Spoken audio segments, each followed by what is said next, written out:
Playing the Pokemon TCG doesn't have to be super expensive. Let me show you 10 decks you can build for under £10, provided you have some staples lying around, of course.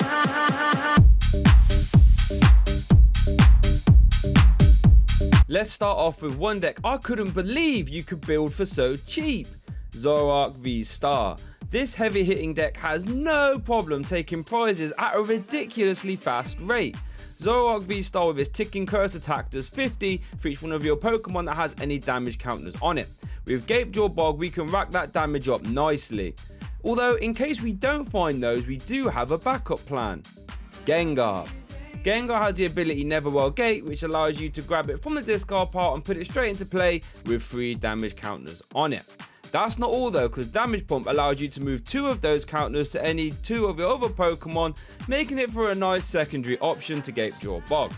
Zoroark Vstar's ability, Phantom Star, also adds to the raw aggression, since it lets you discard your hand and draw 7 cards. This means you can always dig further to try and find your combo pieces like DTE, Gengars or Gapejaw Bogs. This does also mean if you combo this with a research on the same turn, you can see 14 cards in a turn.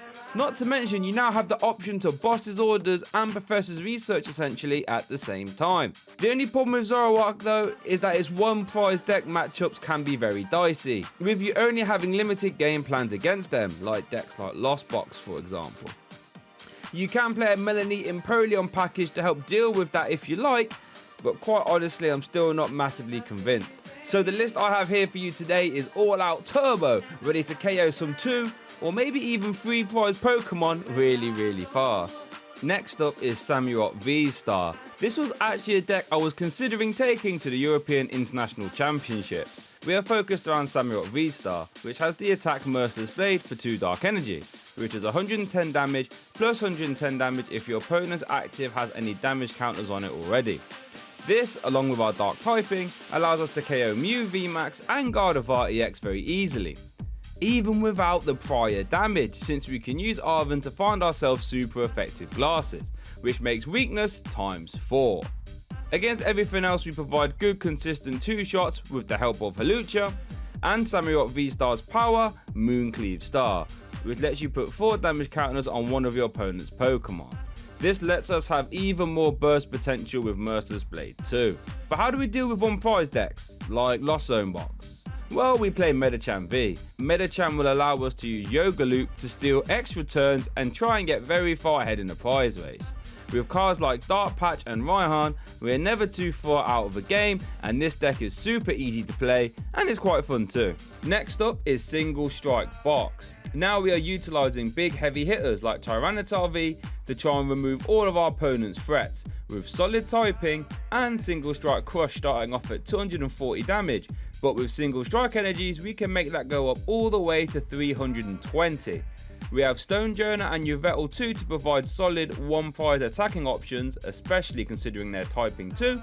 Our engine however is ran through Houndoom. With its Single Strike Raw ability, we can accelerate Single Strike energies from our deck to our attackers.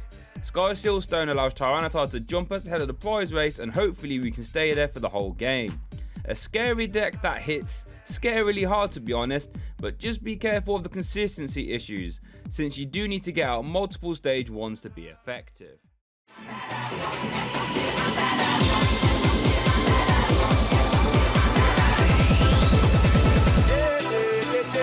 Hisuian Electrode V is actually a scarily effective attacker. For 0 energy, you can hit up to 350 damage. How?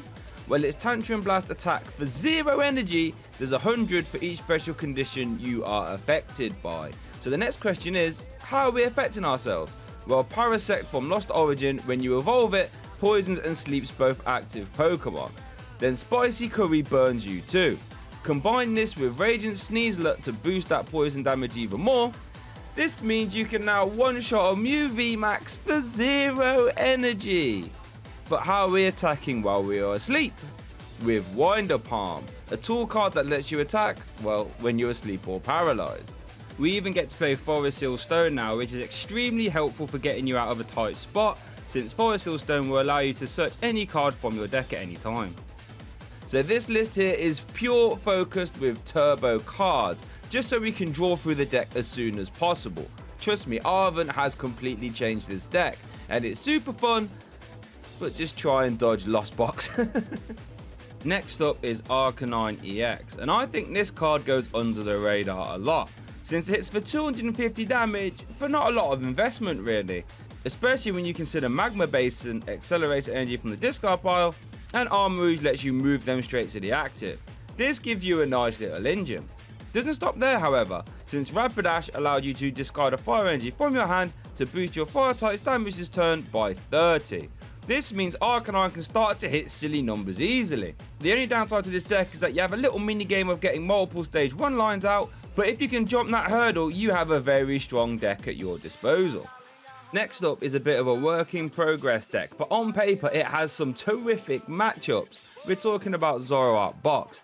Zoroark with its Phantom Transformation ability lets you get a whole host of different stage 1s into play really easily.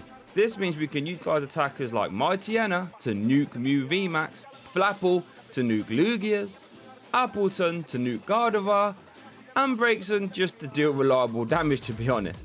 With Curlier to keep us drawing cards and discard exactly what we need, we actually have a toolbox deck that is capable of handling almost anything in the format. Apart from Lost Box unfortunately. I did have a list that played 4 Kefki, 4 Arven, and then 2 Cleansing Gloves and 2 Spongy Gloves to try and salvage that matchup, but unsure on how good that is unfortunately.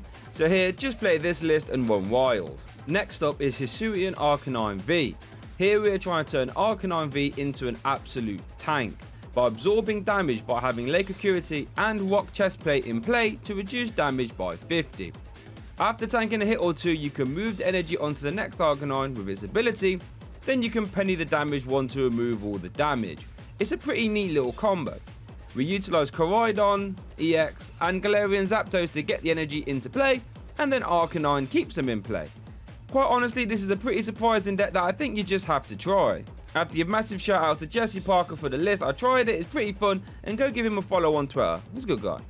Next up is Dialga Magnezone, and this is actually a meta deck that I wouldn't be surprised to play against at a regional. Our build around is Dialga Vstar, with its Star Chronos attack, which does 200 damage, and then allows you to take a whole extra turn before your opponents. This means if you can take a KO and immediately take another one, the game can get out of hand quick for your opponent. But how are we getting these 5 energy on then? Well, Magnezone, a stage 2 Pokemon with the ability Giga Magnet, which lets you look at the top 5 and attach as many energy you find there. Combo this with Miraidon EX, which lets you search out 2 Magnemites turn 1 with its ability Tandem Unit. We can semi-reliably get those Magnezones out. If you like high roll decks, then this is 100% the deck for you. However, just be warned, trying to get stage 2s out and 5 energy attached isn't the most consistent thing in the world, but when you do it, you feel absolutely on top of the world, baby. Let's go.